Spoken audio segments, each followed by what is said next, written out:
Jorge Luis Borges, L'écriture à l'échelle de l'infini. Article écrit par Ombeline Chabridon.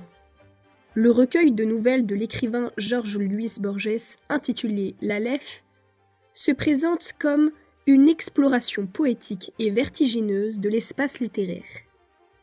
Borges y propose un cheminement réflexif sur l'univers de la fiction et sur le pouvoir de la poésie.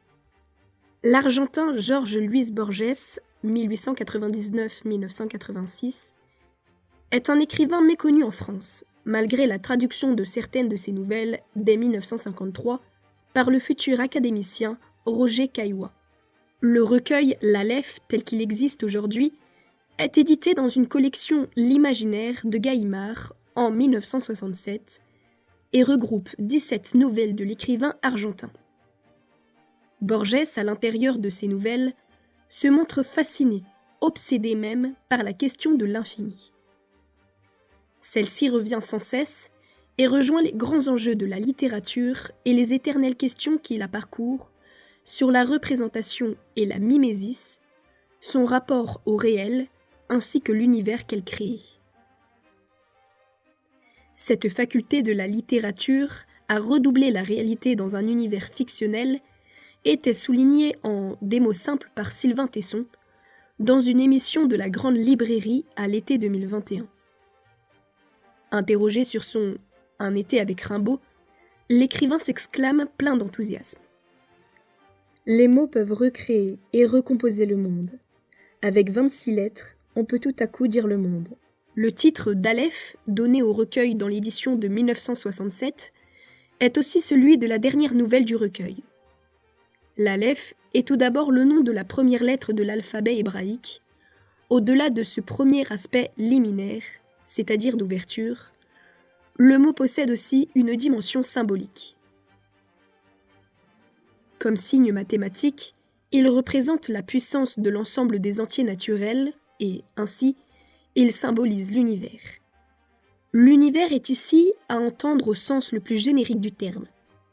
Sa signification recouvre tout ce qui existe et même tout ce qui peut exister, c'est-à-dire tout ce qu'on peut imaginer exister.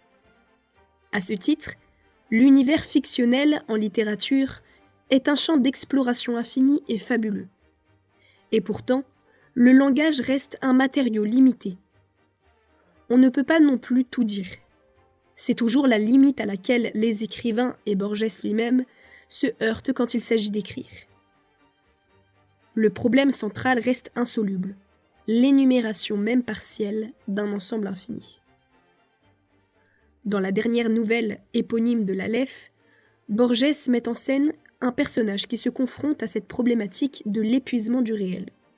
Il présente un poète qui entend se livrer à l'écriture d'une œuvre irréalisable, la mise en vers du monde entier. Le poème s'intitulait « La Terre ». Il s'agissait d'une description de la planète. Entreprise fastidieuse, irréalisable, mais très emblématique aussi de ce rêve d'exhaustivité dans la mimésis qui est celui des hommes depuis l'épopée, depuis la poésie qui devrait être, selon Horace, ut pictura, pareille à une peinture. Mais la poésie, finalement, ne réside pas tant dans l'exhaustivité, et Borges le comprend bien. Il le reconnaît par la voix du narrateur de la nouvelle. « Je compris que le travail du poète n'était pas dans la poésie. Il était dans l'invention de motifs pour rendre la poésie admirable. » Voilà le secret, la recherche dans la forme de l'accroissement du potentiel évocatoire des mots. C'est d'ailleurs ce que Borges met en œuvre.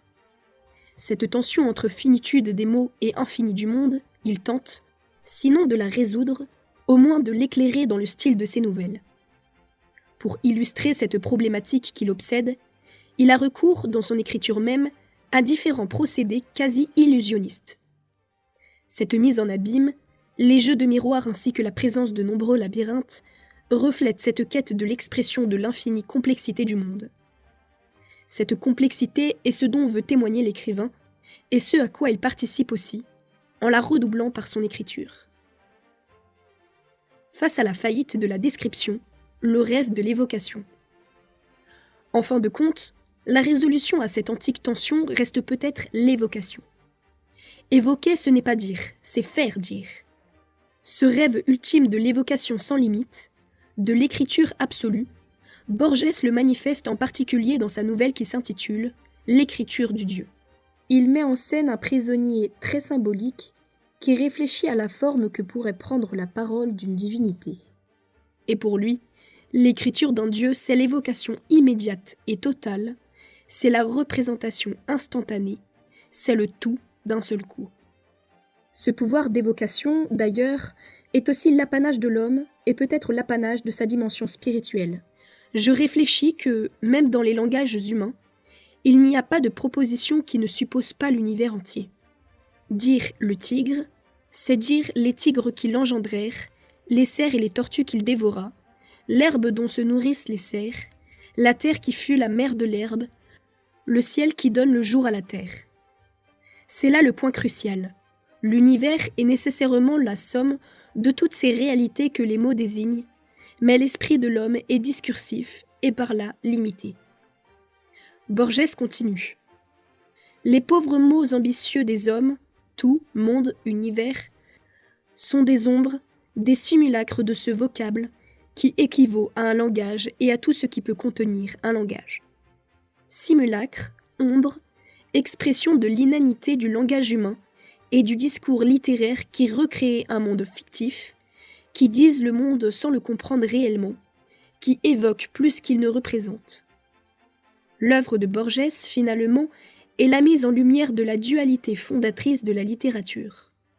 Faute d'épuiser le réel, elle a ce pouvoir merveilleux et hypnotique d'évocation qui donne aux choses une existence plus autonome, plus subjective, et peut-être par là même plus durable dans l'esprit du lecteur.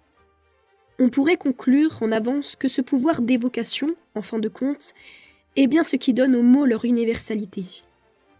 Cette autonomie des mots, leur pouvoir d'épanouissement infini par le génie de la forme et de la force de l'évocation, c'est le mystère que Borges interroge au détour de sa nouvelle, La quête d'Averroès. Le philosophe, mélancolique, répète des vers qui le touchent et le consolent, bien qu'ils ne soient pas de lui. Singulier privilège de la poésie, des mots écrits par un roi qui regrettait l'Orient me servirent à moi, exilé en Afrique, pour exprimer ma nostalgie de l'Espagne. Autonomisation, force et éternité de la poésie qui s'est débarrassée des contingences de temps, d'espace et d'individus, pour toucher enfin à l'universel.